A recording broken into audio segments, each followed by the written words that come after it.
तेलंगाना में हुक्मरान जमात कांग्रेस को लोकसभा इंतखाबात के नताइज से कबल एक बड़ा धक्का उस वक्त लगा जब इस पार्टी के उम्मीदवार को कानून साज कौंसिल हल्के महबूब नगर लोकल बॉडीज में शिकस्त हुई और इस हल्के से बीआरएस ने महबूब नगर एमएलसी ज़िमनी इंतखाबात में कामयाबी हासिल की। बीआरएस पार्टी के उम्मीदवार नवीन कुमार रेड्डी ने 111 वोटों की अक्सरियत से इंतखाब जीत लिया। इस नतीजे से चीफ मिनिस्टर रेवंत रेड्डी को अपने ही जिले में बड़ा झटका लगा। बीआरएस कायदीन और कारकुनान बड़ी तादाद में जश्न मनाए। कुल 1437 वोट डाले गए, जिनमें से 21 वोट गैर कारगर करार दिए गए। बाकी 1416 वोटों में से बीआरएस को 763 वोट मिले, जबकि कांग्रेस उम्मीदवार ने 652 वोट ही हासिल किए। काशी रेड्डी नारायण रेड्डी, जो मुत्तहदा जिला महबूबनगर के मकामी अवामी नुमाइंदों के एमएलसी थे, गुज़िश्ता नवंबर में मुनक़दा असम्बली इंतखाबात में पार्टी तब्दील की, जिसके बाद ये हल्का खाली हो गया था, जहाँ 28 मार्च को इंतखाबात हुए थे। बीआरएस की जानिब से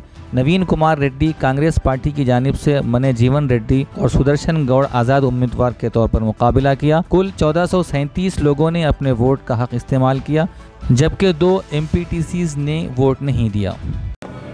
महबूब नगर జిల్లాలో జరిగిన స్థానిక సంస్థల ఉప ఎన్నికల్లో ఇవాళ బీఆర్ఎస్ పార్టీ అభ్యర్థి నవీన్ కుమార్ రెడ్డి గారు గెలిచినందుకు వారికి ముందుగా హృదయపూర్వకంగా శుభాకాంక్షలు తెలియజేస్తూ, మరి ఈ గెలుపులో భాగస్వాములైన మా గౌరవనీయులైన ఎంపీటీసీలు, జెడ్పీటీసీలు, కౌన్సిలర్లు, పేరు పేరున ప్రతి ఒక్కరికి ఓటేసిన ప్రతి స్థానిక సంస్థల గౌరవ ప్రజాప్రతినిధులందరికీ వారికి ధన్యవాదాలు తెలియజేస్తూ, మీ గెలుపు మా బాధ్యతను పెంచింది. ఈ గెలుపు మరిన్ని గెలుపులకు బాటలు వేయాలని కూడా మనస్ఫూర్తిగా కోరుకుంటూ ఆకాంక్షిస్తూ, ముఖ్యమంత్రి గారి సొంత జిల్లాలోనే ఈ గెలుపును అందించిన మా గౌరవ ప్రజాప్రతినిధులందరికీ, మాజీ ఎమ్మెల్యేలకు ప్రతి ఒక్కరికి కూడా పేరు పేరున నమస్కారాలు.